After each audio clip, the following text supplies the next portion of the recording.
FM TV, La vengeance du pangolin, c'est votre nouveau livre chez Robert Laffont. Je le précise, c'est marqué là en petit, mais pensez le virus. Et c'est très important dans la discussion que nous allons mener ensemble dans les minutes qui viennent. Nous allons évidemment parler du virus, de cette pandémie, de l'impact sur nous, de la façon dont les politiques l'ont géré. Avant ça, je souhaiterais commencer avec l'actualité. Ce matin, ce discours du chef de l'État, donc au Panthéon, naturalisation de 5 personnes. Et l'occasion pour les 150 ans de la République de parler de ce qu'est la République. On l'écoute. La République n'est pas donnée, jamais acquise. Et je le dis ici aussi pour nos jeunes. C'est une conquête. Et elle est toujours à protéger ou à reconquérir. Elle est à reconquérir spécifiquement en ce moment, la République? Il me semble, oui. Il me semble, parce que la République, c'est quand même liberté, égalité, fraternité, avec la possibilité de lier les trois. C'est-à-dire, la liberté sans l'égalité, c'est pas terrible. L'égalité sans la liberté, c'est pas terrible non plus. On a la droite qui triomphe avec une liberté sans égalité, la gauche avec l'égalité sans la liberté. Mais le tout est lié avec la fraternité. Et je pense que nous manquons de fraternité. L'époque est terrible, elle est au communautarisme. On n'est plus capable de fabriquer une véritable communauté. Vous avez passé des belles images de cet accès à la nationalité française avec des gens qui aiment la France. Ça, c'est formidable. Que viennent tous ceux qui aiment la France, quelle que soit leur couleur de peau, leur religion.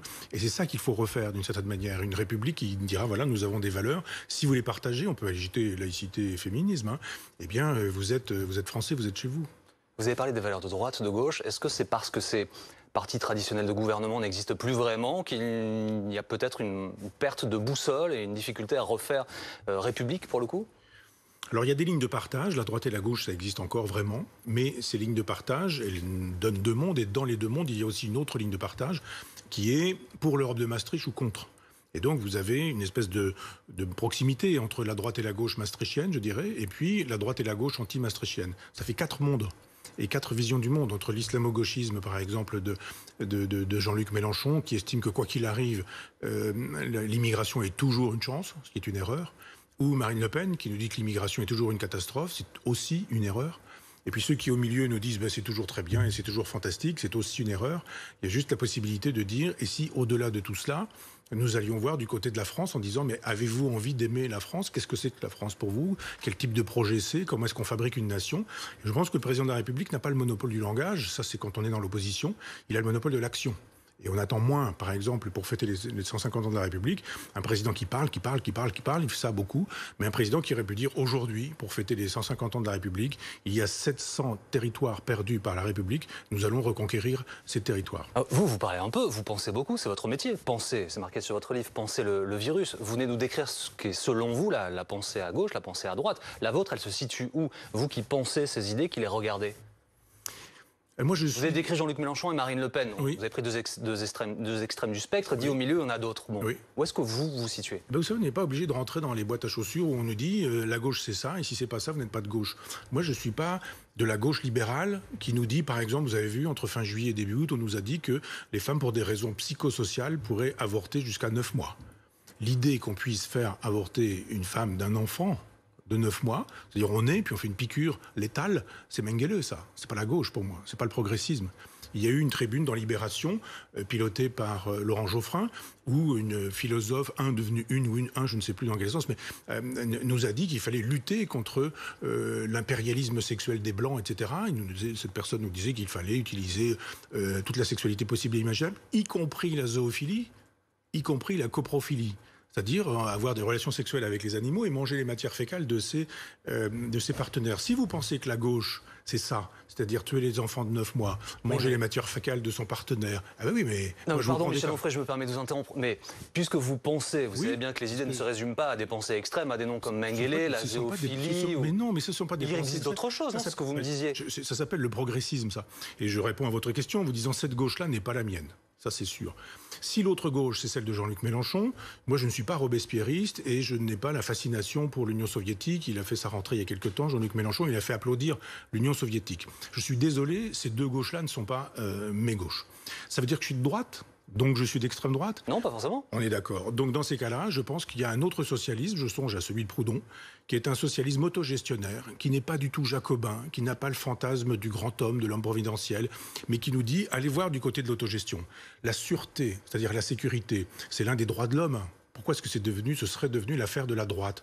Que des gens aient envie juste de pouvoir se promener dans les rues, que des femmes aient envie de ne pas se faire agresser quand elles sont le soir, à 10h du soir, l'hiver, dans une rue, etc. L'idée de dire ce serait bien que les femmes soient en sécurité, d'un seul coup, vous êtes un suppôt de Marine Le Pen, vous êtes d'extrême droite, etc. Donc cette espèce de logique... C'est la façon dont la classe politique en France est divisée.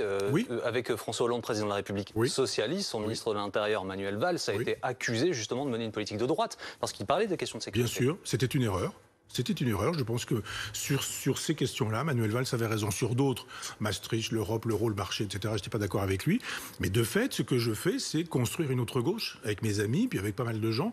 Donc bien sûr, vous ne me trouverez pas au Parti socialiste, vous ne me trouverez pas à la France insoumise, vous ne me trouverez pas au nouveau parti anticapitaliste, à la lutte ouvrière. Mais ça ne veut pas dire que pour autant je serai à droite, parce que vous ne me trouverez pas non plus aux Républicains et encore moins au Rassemblement national. Je crois qu'on peut aujourd'hui reconstruire une gauche avec la leçon des erreurs d'un socialisme libéral et les leçons des erreurs d'un socialisme débarbelé. Est-ce qu'il y a des gens qui vous inspirent aujourd'hui? Est-ce qu'il y a des gens qui entrent dans cette catégorie de personnes, en tout cas dans cette idée, dans cette pensée, avec lesquelles vous avez envie de travailler? Ce sont des gens que vous ne connaissez pas, qui existent et que vous n'inviterez jamais parce que ce sont les gens du peuple qui font... Ça fait beaucoup de certitudes en une phrase. Expliquez-moi pourquoi vous êtes aussi sûr du fait que, un, je ne les connais pas, et deux, je ne les inviterai pas. Parce que c'est un ami Berger, par exemple.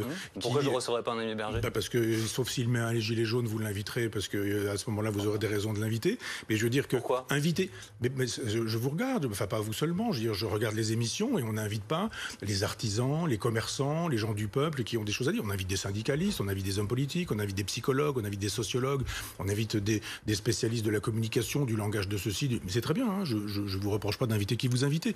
Je dis simplement que ma gauche à moi, elle est effectivement autogestionnaire, c'est-à-dire c'est le paysan qui va produire autrement. Ce sont les gens qui vont organiser un service pour les personnes âgées qui disent mais les EHPAD comme ça fonctionne actuellement, on ne fait pas ça. Et nous on le fait autrement, indépendamment de l'argent, du profit, etc. Ce sont des gens qui organisent, qui inventent des crèches. Ce sont des gens qui dans un village rachètent une épicerie et refont une communauté dans le village, etc. etc.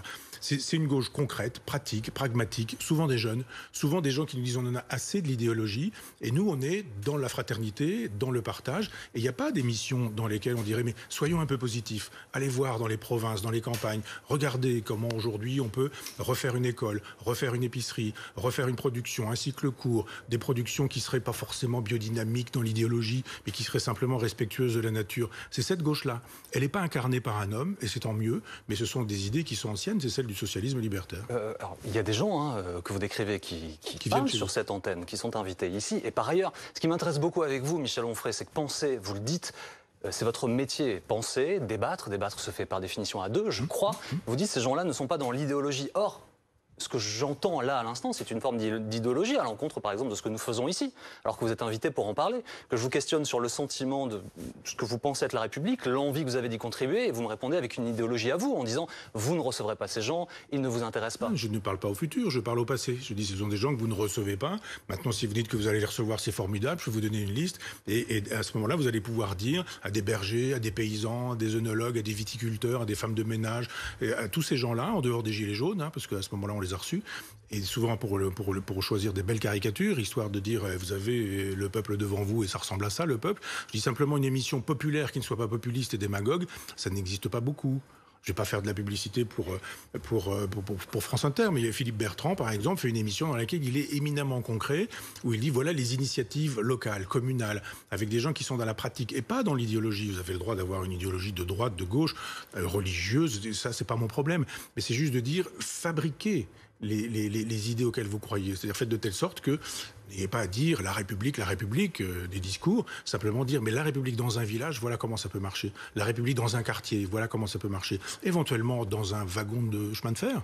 La République, elle se fait aussi quand il y a 20 personnes, c'est-à-dire il n'y a pas quelqu'un qui devrait pouvoir imposer sa conversation à tout le monde, il n'y a pas quelqu'un qui, etc., etc. La République, c'est la... Ça vous arrive jamais, ça, Michel Onfray? Non, jamais, moi. Non. Parce que moi, personne ne connaît le son de mon téléphone parce qu'il est toujours en vibreur. Et quand j'ai à téléphoner dans le train, d'abord, la ligne que j'utilise, il faut vraiment avoir envie de téléphoner parce que c'est de la dentelle pendant 2 heures.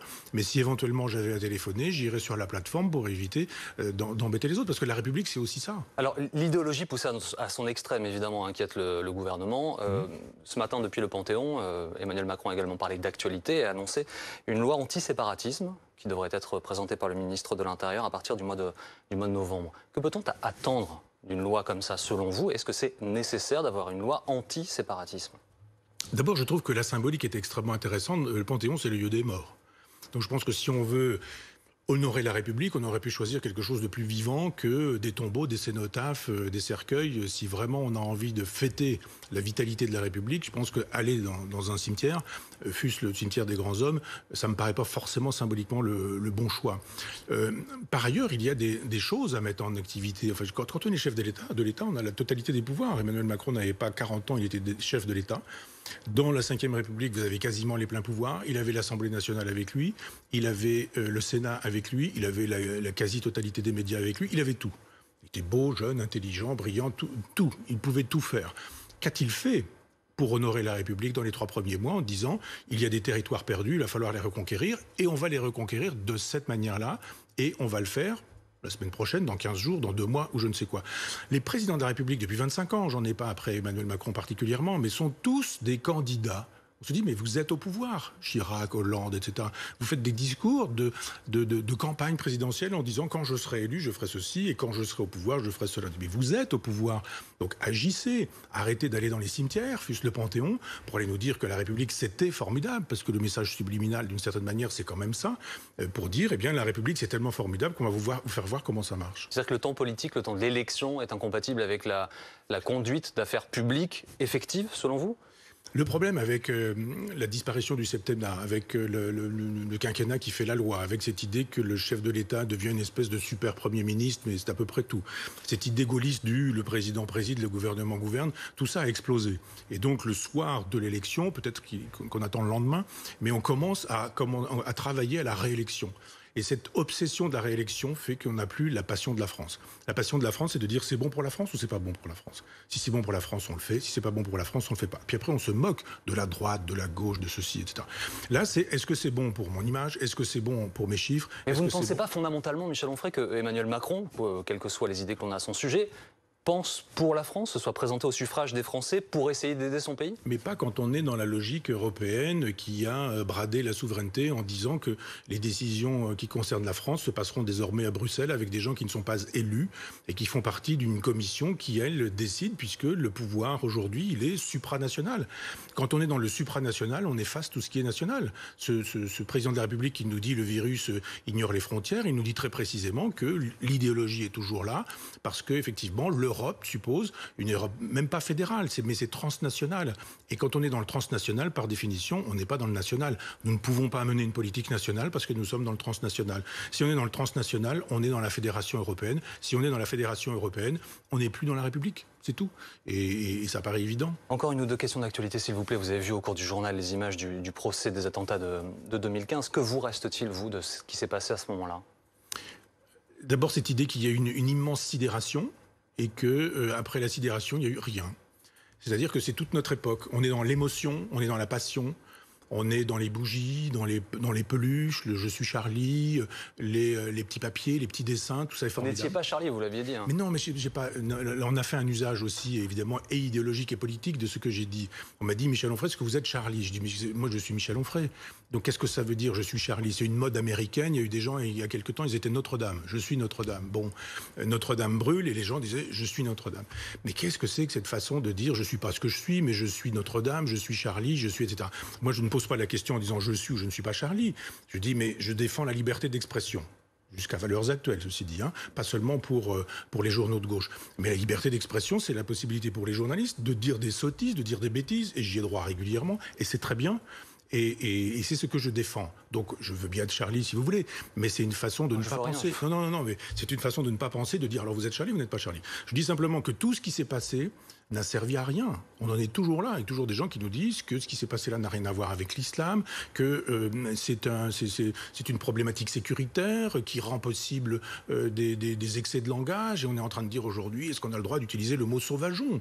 Et on fait, ou pas sauvageon, ou en sauvagement. Pour vous, c'est lunaire d'avoir cette discussion? Et vous vous rendez compte des plateaux pendant 1 heure de télévision pour savoir si on a le droit de dire de gens qui sautent sur des voitures, mettent le feu, tabassent des gens, etc., pendant qu'on estime que tuer un chauffeur de bus, ça s'appelle appelle à un incident, une incivilité. Incivilité, c'est le mot qui a été employé. Vous vous rendez compte? Donc on tue un chauffeur de bus qui a demandé à des jeunes de porter un masque, ça s'appelle une incivilité. Et puis quand on dit tous ces gens qui détruisent tout, qui massacrent tout, ça procède quand même d'un ensauvagement. On dit, mais enfin, qu'est-ce que c'est que ce mot? Le garde des Sceaux répond à ça en disant l'utilisation du mot n'est pas utile dans le débat public. En tout cas, n'apporte rien de pertinent à l'évolution de la situation. En tout cas, il ne contribue pas à apaiser les choses, à essayer d'échanger à ce sujet. Oui, mais c'est un avocat, c'est pas un ministre de la Justice. Donc les avocats, ils défendent les causes de ceux qui... Il est ministre de la Justice aujourd'hui. Oui, ben oui, mais c'est un casting macronien. Tout est fait pour ça, d'ailleurs. C'est un casting médiatique. Il a changé tout. Et puis, en fait, on a juste dit, il y a deux personnages intéressants, c'est Roselyne Bachelot et c'est lui. Un ministre de la Justice, c'est pas un avocat. C'est pas un avocat. Ça peut l'être. Mais si c'est un avocat qui a le sens de l'intérêt général, il cesse d'être un avocat. Et on n'est pas dans l'idéologie, là encore. La première sortie qui se fait dans les prisons, c'est fantastique probablement pour les prisonniers. Moi d'ailleurs j'ai des théories sur les prisons. Je pense qu'il faut en finir avec les prisons comme elles fonctionnent et qu'on pourrait tout à fait envisager un autre dispositif qui ne serait pas les prisons. Et on passe à autre chose. Là pour le coup on fait de la politique vraiment. Et on arrête d'être dans cette idée qu'il y aurait le bien d'un côté, qui serait les gens dans les prisons qui n'auraient rien fait, puis de l'autre côté des victimes dont on ne parlerait jamais. Cette façon d'aller dans les prisons était une façon de dire à toutes les victimes qu'elles existaient mais elles seraient de toute façon secondaires. Je ne suis pas bien sûr que ce soit des messages républicains. Est-ce que ce n'est pas votre lecture, ça, Michel Onfray? À quel moment Éric Dupond-Moretti dit bon, les victimes, c'est quoi? Vous critiquez la symbolique? Bien sûr, mais il n'a pas choisi sa première sortie par hasard. Ça me paraît normal en même temps, il a raison. Moi, je ne suis pas dans l'esprit d'Éric Dupond-Moretti. Et pour le coup, je ne suis pas son avocat, mais peut-être considère-t-il comme vous que la question des prisons est centrale et que de meilleures prisons permettent d'avoir une meilleure société? Non, par exemple, je ne sais pas. Mais on peut le dire ailleurs et autrement qu'en faisant ça. Vous savez très bien qu'aujourd'hui, il n'y a plus que la communication. Donc, dès que Emmanuel Macron pose un livre sur son bureau, il faut qu'on sache lequel, parce que ça fait sens, c'est un message qu'on envoie, etc. Quand vous êtes ministre, vous êtes plus que ce que vous étiez précédemment, puisque vous incarnez la République. Chacun de vos gestes peut être retenu contre vous, parce que quand vous parlez, c'est la théorie des deux corps du roi de Kantorowicz, vous n'êtes plus Monsieur Dupond-Moretti, vous êtes le ministre qui incarne la République. Moyennant quoi, chaque chose faite, chaque chose dite, suppose que la République est tout entière dans ce qui est fait et dans ce qui est dit. Donc évidemment, la première sortie, elle est éminemment symbolique. Vous ne sortez pas par hasard en disant « je vais voir des magistrats, je vais voir des juges, je vais voir dans une prison, je fais ceci, je fais ça ». Il se fait copieusement célébrer quand il arrive dans cette prison. Tout ça est fait pour ça. Cette façon de dire au journal de 20 heures, ce casting n'aura laissé que Dupond-Moretti et on aura retenu cette idée qu'il va d'abord dans une prison. J'ai l'impression que vous ne croyez en rien de ce qui est montré par l'exécutif ou par les médias. Est-ce que je me trompe? Non, vous avez raison. Je ne crois pas à la communication. Moi, je ne crois pas que parfois, peut-être, si je me mets de votre côté, ceci étant dit comme ça, que peut-être les gens font des choses pour les bonnes raisons et que parfois il est nécessaire de les montrer pour qu'elles existent et que les Français sachent qu'elles existent. Je suis tellement d'accord avec vous que ce que je reproche à ces gens-là, c'est de se montrer, c'est de s'exhiber, c'est d'être devant les caméras de télévision, c'est de parler, c'est de faire des discours. Ils font tout ça, c'est formidable, mais quand ils sont ministres, ils devraient agir. Quand ils sont là, ils ne sont pas dans leur bureau. Quand Emmanuel Macron coupe des trucs, etc., quand il fait le tour de la France pour aller voir des gens qui sont choisis par la préfecture, etc., quand est-ce qu'il travaille, cet homme ?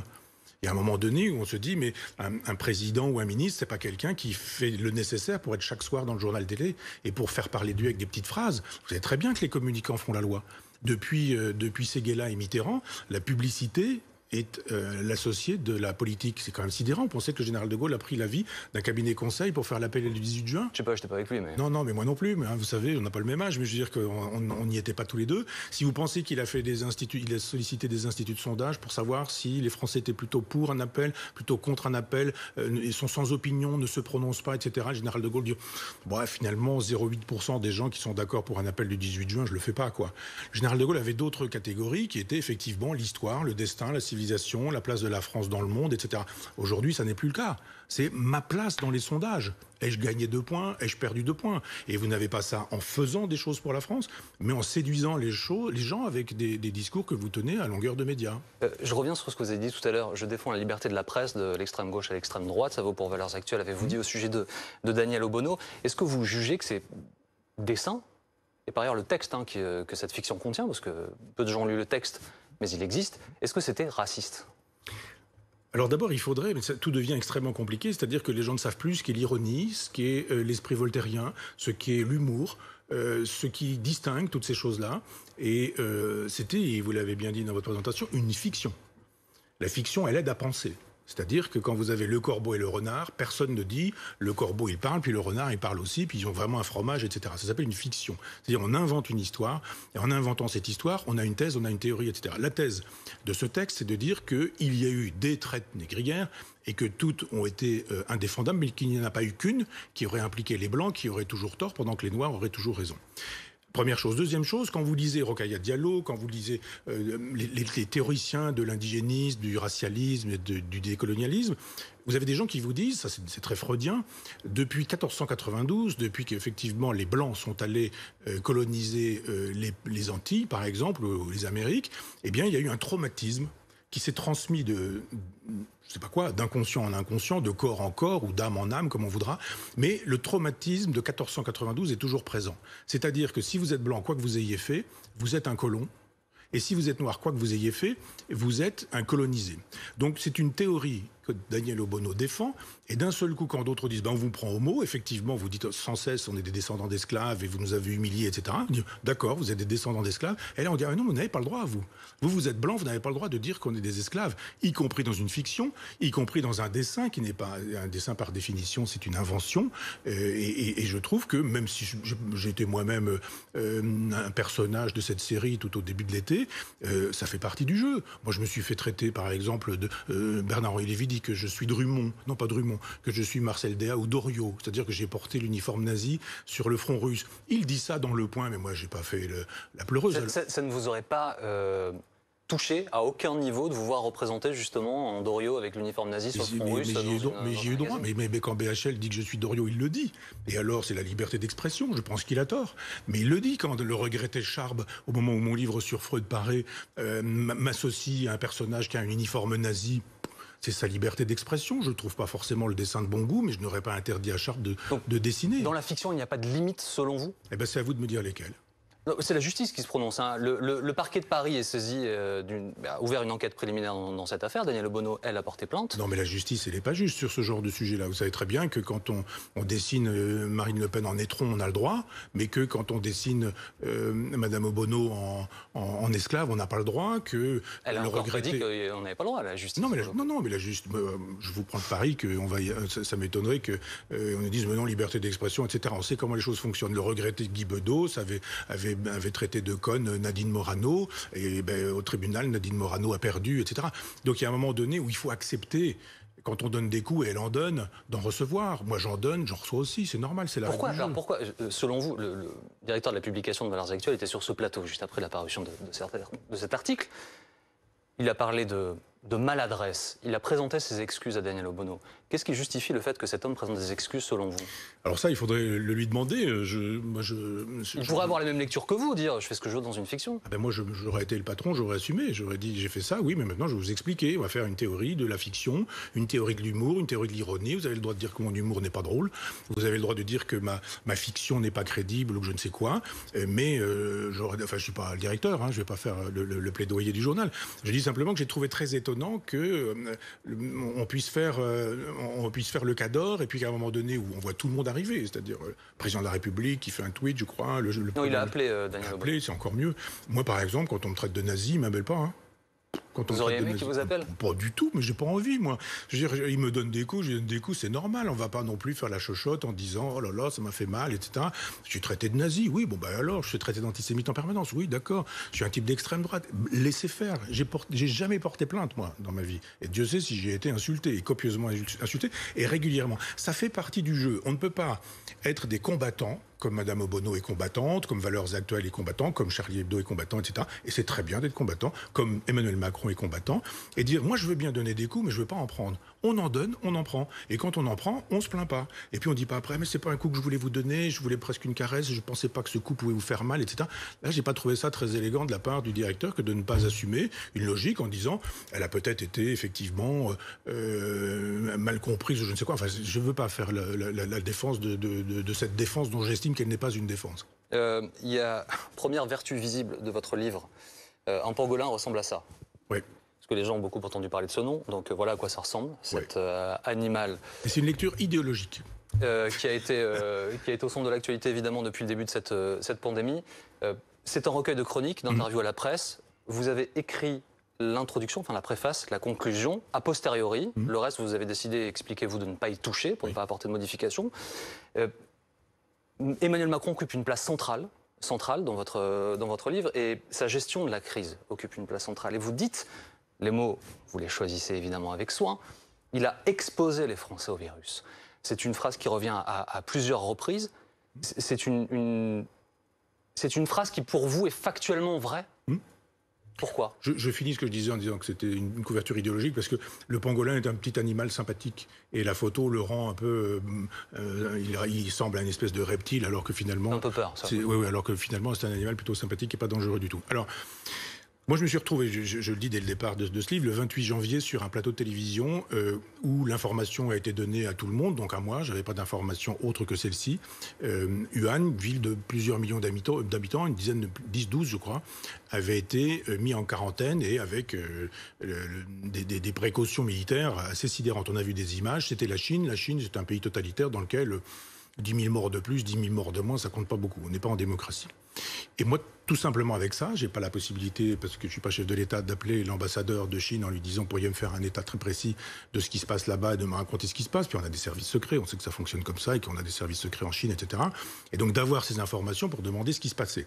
Moi, naïf, j'en sais pas plus qu'un citoyen de base, j'ai dit « je pense que s'il y a effectivement péril en la demeure en Chine, aux yeux même des Chinois, c'est qu'il n'y a pas un péril en la demeure national, mais un péril planétaire. Donc moi, je vois un signe à décoder, et ce signe à décoder est que ce sera grave. Ce sera probablement pas une grippette, comme le disait le médecin qui était sur le même plateau que moi, ou un autre éditorialiste qui nous expliquait que ça n'avait rien à voir, que c'était une grippe, qu'on n'arrêtait pas tout ça. Bon, très bien, j'ai dit, moi je dis juste que l'information qui nous est donnée par la Chine méritait qu'on puisse faire attention. Que fait le président de la République à ce moment-là ?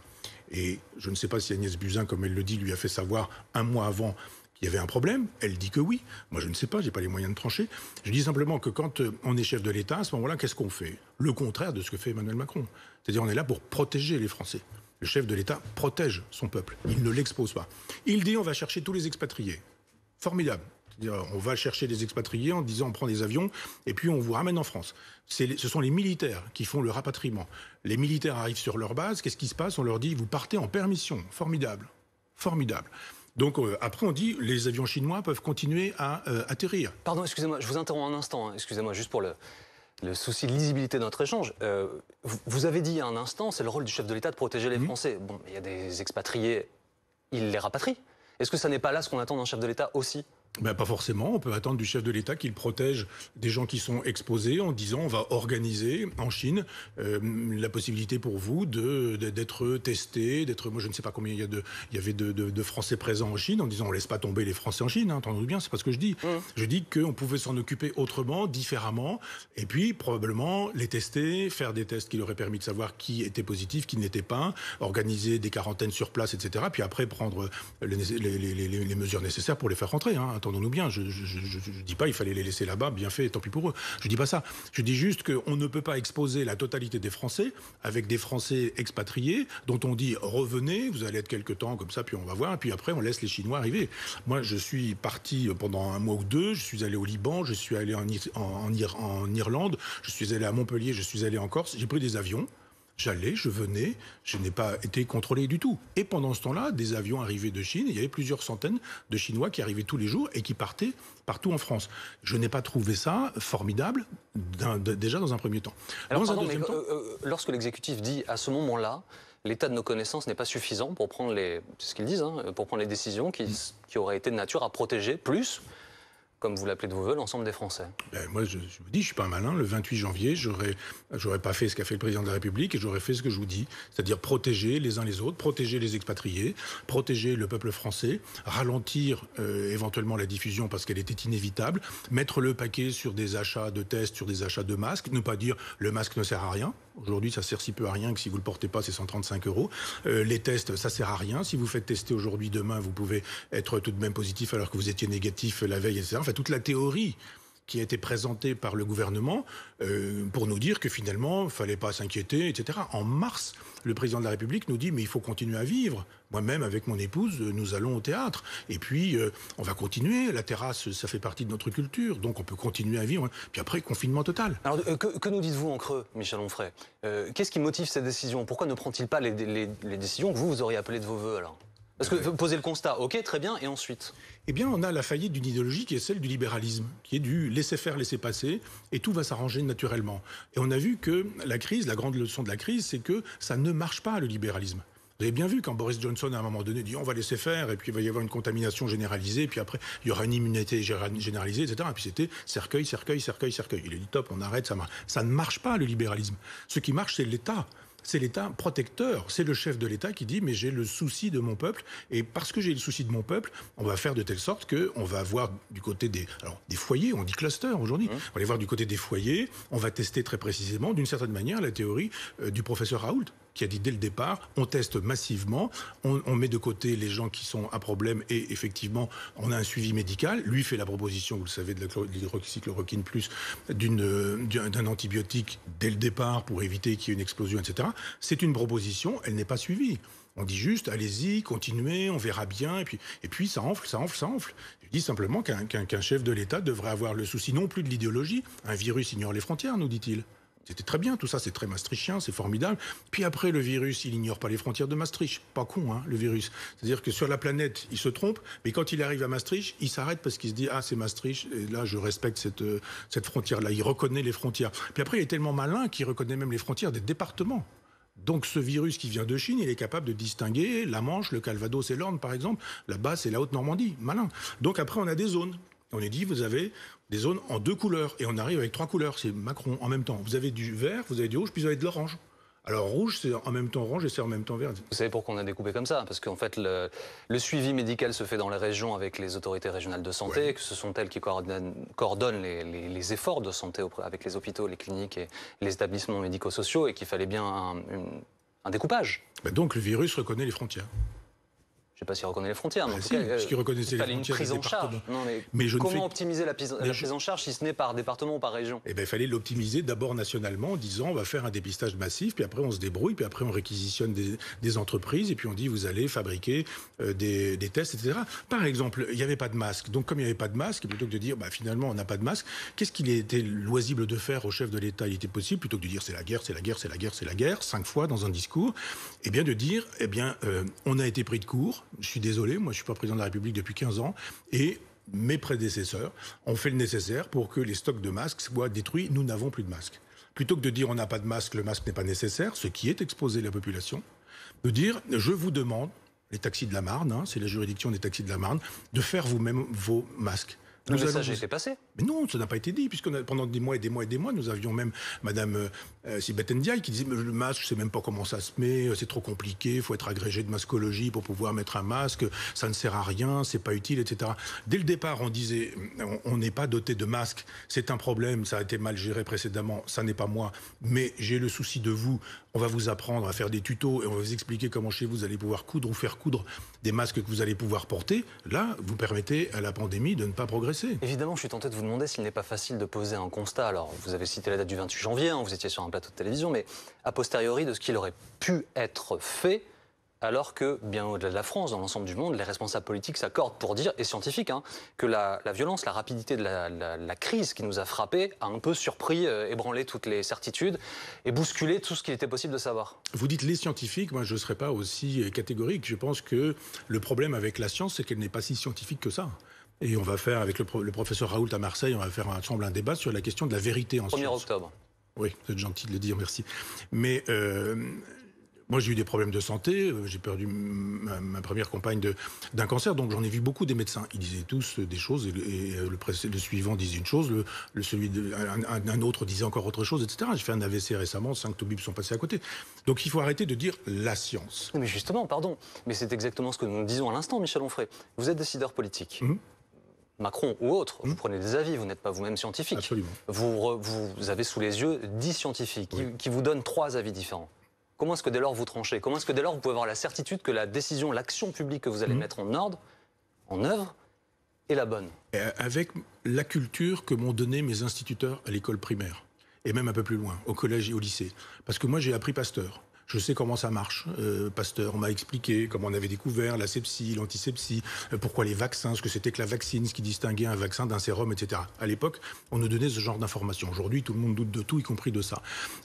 On sait comment ça se propage. Enfin, toutes ces choses-là, on n'a pas besoin d'avoir un comité scientifique pour savoir que un virus se propage et qu'on peut éviter la propagation avec un certain nombre de choses. Mais imaginez un chef de l'État qui irait à la télévision, ou pas d'ailleurs, où les gens apprendraient, j'ai pris la décision sur les bases de ce qui m'a été enseigné à l'école primaire. Il dit avec un sourire évidemment et un peu de provocation. Non, vous avez bien raison, mais il aurait mieux fait que de décider avec son diplôme de, je sais pas quoi, de banquier chez Rothschild, ou de, je sais pas quel est son diplôme, l'ENA ou Sciences Po, je ne sais pas trop, ce qu'a été sa formation, parce que parfois un peu de bon sens peut suffire. Aujourd'hui, le bon sens fait défaut et les informations scientifiques élémentaires manquent également. Il y a un deuxième personnage important, vous en avez parlé un peu, c'est le professeur Didier Raoult. Nous allons écouter Nicolas Sarkozy, s'il vous plaît, parce qu'il a parlé du professeur Raoult aujourd'hui. Ah. Dans chaque crise, il faut trouver des boucs émissaires. C'est une maladie française. Et pour moi, l'adversaire, c'est le Covid, c'est pas tel ou tel médecin, et je pense notamment au professeur Raoult. Je ne comprends pas pourquoi il y a tant de violence à son endroit. J'ai aucune compétence pour dire qui a raison ou qui a tort. En tout cas, c'était pas le sujet. Chacun a fait comme il a pu, et lui le premier. Alors, il faut que je situe pour nos téléspectateurs qui n'ont pas encore lu votre livre. Vous expliquez que vous êtes tombé malade en Martinique, que vous possédez une maison, que vous avez eu de la fièvre, etc. Que peu de temps avant, le professeur Raoult avait cherché à vous contacter, que vous aviez échangé par les philosophies, et que du coup, comme vous aviez peur, vous ne vous sentiez pas bien, vous lui avez envoyé un petit message, il vous a rappelé, posé 4 questions, posé un diagnostic en vous disant... Ce n'est pas le Covid. Diagnostic qui a été confirmé pour une de vos proches par l'hôpital. Est-ce que c'est un déclic chez vous, ce moment-là, en disant cet homme-là détient un savoir qui m'impressionne, il détient une forme de vérité? Ce que vous dites ensuite. D'abord, c'est quelqu'un qui ne s'est pas improvisé épidémiologiste ou spécialiste en virologie simplement avec le Covid. C'est quelqu'un qui travaille sur ce sujet-là depuis des années. C'est un des meilleurs au monde, c'est reconnu. Il était effectivement, à une époque, on parlait de lui comme un nobelisable sur ce sujet-là. Il me semble qu'il a quelques compétences sur ce sujet-là. Quand on va voir un médecin, on est obligé de faire confiance au médecin. Il peut se tromper, bien sûr. Et le professeur Raoult a pu se tromper. Simplement, il a donné un cap. Et le contraire d'Emmanuel Macron, qui disait, qui faisait une chose, puis après autre chose, pas de masques, des masques, pas de confinement, puis des confinements, pas de frontières, puis des frontières, etc., etc. Lui, d'un seul coup, il a dit, moi, je vous fais une proposition. Et le chef, c'est ça. C'est quelqu'un qui dit, je vous fais une proposition, je peux me tromper, et je peux commettre des erreurs. Il dit, moi, je propose l'hydroxychloroquine, plus les antibiotiques, très vite, et des tests en permanence pour qu'on puisse savoir très vite si on est positif ou si on n'est pas positif. Si on est positif, on commence ce traitement, on évite l'explosion qui, elle, de toute façon, va générer des morts, c'est évident, avec les gens qui auront une comorbidité. C'était la thèse du professeur Raoult, c'est pas autre chose. Qu'est-ce qui fait qu'on est... Je suis pour le coup sarkozyste, là, mais qu'est-ce qui fait que The Lancet, par exemple, fabrique une opération de communication, un journal, enfin une revue qui passait pour être sérieuse, dont on découvre... Une publication scientifique. Une publication, oui, vous avez raison de préciser. Une publication qui passe pour être sérieuse et qui est scientifique, enfin prétendument scientifique, où on dit ça ne marche pas, ceci, cela, etc. Puis au fur et à mesure, on comprend que ça n'a pas été du tout travaillé et que c'est complètement idéologique et qu'il faut taper sur ce monsieur. Et je me dis, mais finalement, il a tapé sur beaucoup de gens. Il a tapé sur les fonctionnaires de la santé, il a tapé sur les politiciens qui ne savent pas choisir ou décider, il a tapé sur les institutionnels, les conseils de l'ordre, enfin tous ces gens qui s'engraissent sur la bête et qui sont loin parfois de faire de la médecine. Il est bien évident que ça a fait des détestations quand Nicolas... Il est poursuivi, il y a une société savante qui le poursuit devant l'ordre des médecins. Ben oui, c'est normal. Je veux dire, on ne va pas se laisser traiter de menteur si on est un menteur. Donc après, ils vont dire que non, que ceci, que cela. Enfin, c'est bien, il va y avoir des débats, des prétoires qui vont expliquer que... Mais... Votre sentiment se fonde sur des faits ou sur la nature de vos échanges avec lui? Est-ce que vous dites, je crois en cet homme, c'est un acte de croyance? Ou est-ce que vous dites, moi, dans les faits, j'ai observé, j'ai regardé tout ce qui a été dit et écrit, et je prends son parti? Si tant est que vous avez pris un parti, mais manifestement, c'est le cas. Oui, alors, Canguilhem est un philosophe qu'on appelle un épistémologue, c'est quelqu'un qui pense la science. Il fait beaucoup d'épistémologie, professeur Raoult. On a beaucoup parlé d'épistémologie pendant la demi-heure téléphonique qui a été la nôtre quand j'étais en Martinique. Et Canguilhem dit, la médecine est un art au carrefour de plusieurs sciences. c'est une idée de Bergson, mais enfin, tout le monde la prête aujourd'hui à Canguilhem, donc je ne vais pas faire de zèle, mais disons qu'elle est de Canguilhem. C'est un art au carrefour de plusieurs sciences. Donc vous avez effectivement la virologie, vous avez l'épidémiologie, vous avez toutes ces sciences-là, et puis vous avez l'art. C'est-à-dire le personnage, moi j'ai perdu mon vieux médecin, enfin il avait cessé d'être médecin depuis très longtemps, mais il était 97 ou 98 ans, et quand j'étais jeune, j'ai fait un infarctus quand j'avais 28 ans, lui me disait, mais moi j'ai appris à goûter les urines à l'hôpital. Il dit quand on rentrait dans une salle, on sentait et on avait un diagnostic parce qu'on posait les diagnostics de cette manière-là. Aujourd'hui, le diagnostic, c'est quoi? Vous avez des images numériques, vous avez des chiffres, les chiffres de vos urines, les chiffres de vos prises de sang, et puis on regarde des chiffres, puis on commande des chiffres. On peut ne pas se tromper dans ces cas-là si vous dites c'est au-dessus, c'est en dessous, c'est bien, c'est pas bien, ou etc. Le médecin, ça reste un artiste, ça reste un chaman. Ça reste quelqu'un qui déjà, parce qu'il a, comme un journaliste, vous avez une espèce de rat, et vous avez le personnage avec sa bouche blanche, il sait, etc. Tous les médecins sont comme ça. Votre généraliste, il est comme ça aussi. Vous allez le voir, vous dites, j'ai ces symptômes, il fait un petit diagnostic, il vous donne des médicaments, vous rentrez chez vous, il vous dit, il faut prendre ça, telle heure, etc. 8 jours après, vous n'avez plus rien, et vous vous dites, il m'a guéri. La plupart du temps, vous n'auriez rien pris, la nature aurait fait le travail, et vous auriez été guéri tout de même. Vous savez que c'est ce que disent les détracteurs du professeur Raoult au sujet de son traitement. Mais bien sûr, mais ils n'ont pas tort non plus là-dessus. Je veux dire, je suis pas BA. Je sais très bien que, effectivement, c'était pas létal, ce virus, et qu'il l'était avec des gens qui avaient une comorbidité. Donc après, on peut avoir des erreurs d'affectation, de causalité. On dit, je vous ai guéri parce que vous avez pris de l'hydroxychloroquine, vous n'auriez rien pris, vous auriez été tout de même guéri. Je dis simplement qu'il y a une relation de foi entre le malade, le patient et le médecin, et qu'il y a un moment donné où il faut croire à celui qui vous soigne. S'il est mauvais médecin, c'est un mauvais médecin.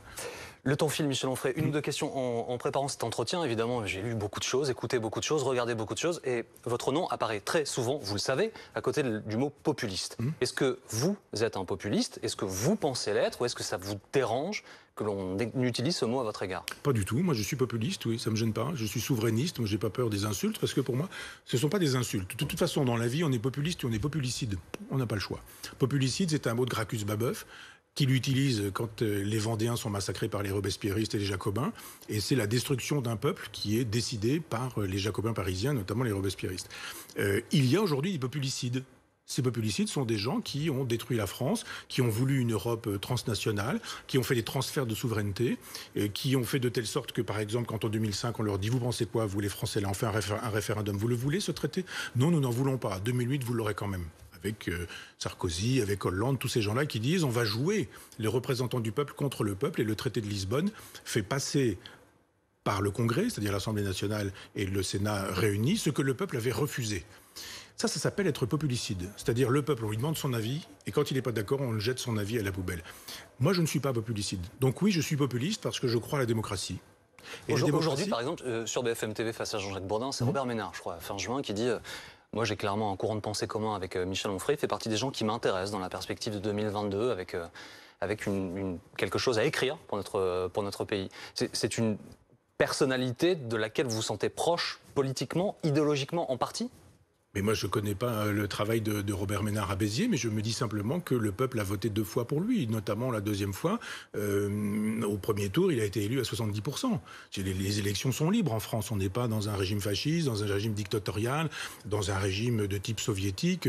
Ça veut dire que 70% des gens ont estimé qu'il n'était pas nazi, qu'il n'était pas fasciste, mais qu'il faisait des choses concrètes à Béziers. Moi, je ne le connais pas parce qu'il m'a invité plusieurs fois à venir le voir, à venir visiter sa ville de Béziers. On ne s'est pas rencontrés sur ce terrain-là. Mais j'écoute ce qu'il dit, je regarde ce qu'il fait. Mais moi, je ne suis pas de ceux qui estiment que puisqu'il a été élu avec le soutien de Marine Le Pen au départ, c'est un personnage détestable. Il y a plein de gens qui ont été élus avec le soutien de Le Pen.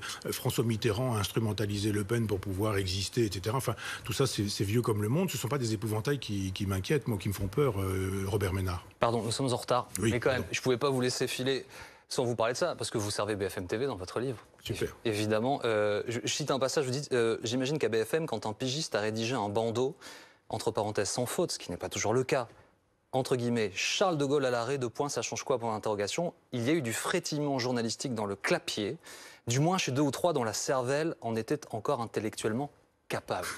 Est-ce que vous avez été interrogé par une cervelle capable ce soir? J'ai l'impression. Sinon, je vous l'aurais dit, hein, vous savez, je ne suis pas du genre à repartir chez moi et à me venger sur vous avec un tweet vengeur. Je vous l'aurais dit en direct, je le fais la plupart du temps en direct, oui. Il n'y a pas une forme de généralisation, Michel Onfray? Bah là, vous avez expliqué très précisément que c'était BFM, un bandeau, etc. Donc je suis très précis, je n'ai pas dit les journalistes. Ouais, ils en prennent un peu les journalistes quand même dans votre... Heureusement, ils nous en donnent tellement. Il faut bien qu'ils en prennent de temps en temps. Donc ils ont le droit de raconter plein de choses, de dire dès qu'on a Michel Onfray, Front Populaire, etc. Et puis derrière, vous avez une incrustation. Il y a une incrustation de Marine Le Pen, il y a une incrustation de Robert Ménard.